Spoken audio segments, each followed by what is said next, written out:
मधुबनी के किछ कन्हा कोतरा सब अष्टावक्र सब हमरा ट्रोल कर रहल छै आ कहे छै मिथिला के बाबा सिर छिये जेपी। तो ओकरा हम कन्हा कोतरा के कह देबो चाहबे तोहर नाम त नहीं लेबो, तू कहे छिन बाबा सिर छे जेपी। बाबा कहे में लाज लागे छो?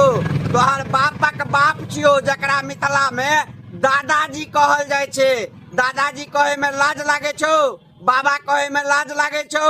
बाबा सिर कह रहल छे आ जे दिन सामने में चले भेन वही बाबा सिर से कपार फोड़ देबो। तो मिथिला में बाप नाना नानी दादा दादी 7 पीढ़ी तक ओकरा टाका नहीं दिया बापे। तो ते दुआरे औकात में रह, नहीं तो तोरा संसन कन्हा कोतरा के और डेरा के आस्था बकर के कतम मसल के छोड़ देबो से पतो नहीं चलतो। ते सुधर जो आ नहीं तो बेटा मिथिला छिए आ ट्रेंडिंग स्टार हमर नाम छिए, हम तोरा 2 मिनट में सुधार देबो।